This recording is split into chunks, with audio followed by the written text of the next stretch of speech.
Kingfisher is a team within the UK Seafish Industry Authority, Seafish, tasked with improving fishing safety by providing fishermen with news of offshore activities and the location of fishing hazards, structures and zones. This short film aims to give fishermen a basic understanding of the potential offshore structures they may encounter whilst fishing around the coast of the UK. Within the UK sector of the North Sea and Irish Sea, there are large concentrations of oil and gas structures and associated activities taking place. There are approximately 27,000 kilometres of pipeline, 1,200 surface and subsea structures, 200 dangerous pipeline spans, and 160 square kilometres of safety zones. Entering safety zones is prohibited, although fishing is not restricted around structures outside of these zones. However, it can be extremely dangerous. This modern trawler is fishing with a twin rig gear. The gear is towed along the seabed with trawl doors around 120 metres apart and a total length of gear stretching up to 500 metres from the stern of the vessel. The headline height of the net may be 3 to 4 metres above the seabed. The fishing gear approaches and narrowly misses a suspended wellhead. These are wellheads that are not currently in production and have been suspended awaiting further intervention. There are 200 suspended wellheads in the North Sea, and they are effectively immovable structures, fixed to the seabed and 4 metres high. They may be taller than a London bus. The network of pipelines connecting infrastructure and taking oil and gas to shore vary in size. They may be up to 1 metre in diameter. Some are buried or laid in a trench, others are surface laid. Rock may be used to cover sections of pipeline. It may not always be possible for fishing gear to cross pipelines safely. Dangerous pipeline spans, where there is a large gap between the pipeline and the seabed, increase the risk of a trawl door becoming snagged under the pipeline. If this occurs, it may be difficult to recover fishing gear. In the past, this type of scenario has contributed to fishing vessels capsizing and sinking, with the loss of all fishermen on board. Large anchors hold many oil and gas floating or semi-submersible infrastructure in place, including drilling rigs and floating installations. Stevepre-style drag anchors, as shown here, penetrate the seabed and, depending on type, may weigh in the region of 15 tons. Suction anchors may also be used, which are large hollow steel tubes driven into the seabed but may stick up 2 metres from the seabed.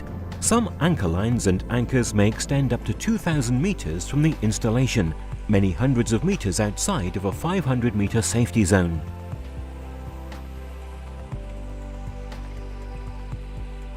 Around the coast of the UK, there is a large number of licensed areas dedicated to renewable energy. Some are wave and tidal sites, although the largest in terms of number and acreage are offshore wind farms. The UK has more than 30 offshore wind farms, with several thousand wind turbines installed. Fishing in the vicinity of these structures and their network of cables can be extremely dangerous.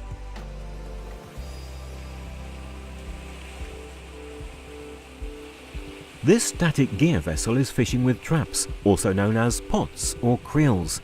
A string of traps will be shot from the vessel onto the seabed with a dan or buoy to mark the location of each end of the string.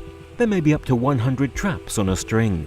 Although potting is relatively non-intrusive, if strings are lost or moved by weather or tides, finding or recovering pots from within a wind farm can bring added risk. An extensive network of cables installed within a wind farm link together each turbine. Generally, all cables within a wind farm, known as inter-array cables, will pass through an offshore substation before export cables take the power to shore. Wind turbines may be installed between 400 metres and 1,500 metres apart.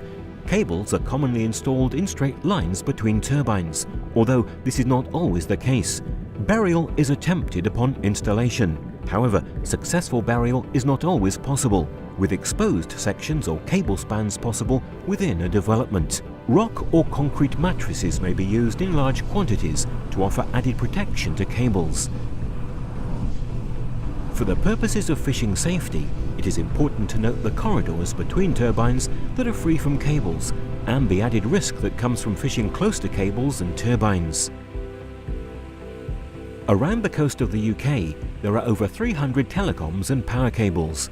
These cables provide communications and power links to the rest of the world, and with over 50,000 kilometres of cables in the waters surrounding the UK, they may be encountered in all the major sea areas and have the potential to be extremely dangerous to fishing. This vessel is fishing with scallop gear. The vessel is working 7 dredges from each beam, which are towed along the seabed.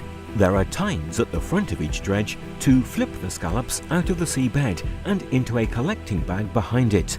This type of fishing can be particularly damaging to subsea cables, and there is also an increased risk with this type of gear to the vessel becoming snagged on a cable. This scenario has contributed to fishing vessels losing their gear, or in some cases capsizing and sinking with loss of life. At the time of installation, burial of cables into the seabed is attempted. However, if the seabed is very hard, there may be a danger that sections of cable remain unburied and are laid on the surface of the seabed. If a cable does get damaged, it will be recovered to the surface for repair. Following the repair, by adding and splicing in a new segment of cable, a large section of slack will be laid back to the seabed. This will be at a 90-degree angle and may extend at least 1.5 times the water depth away from the original cable route. In deeper waters, this may be a distance of more than 1,500 meters. With very mobile seabeds, cables may become exposed due to the scouring effects of tides and currents. In this situation, sections of cable may be laying on the seabed or spanning hollows, forming cable spans. Exposed sections of cable are vulnerable to damage from fishing gear. They also present a significant hazard to fishing due to their unknown length and location, increasing the risk of snagging.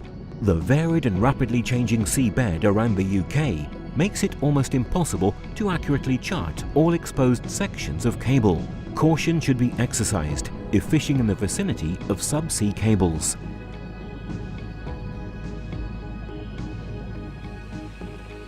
By working closely with the fishing industry, offshore operators, trade bodies and other stakeholders, Kingfisher work to provide information, alerting fishermen to potentially hazardous structures and activities. For more information, please contact Kingfisher or visit the websites shown on screen.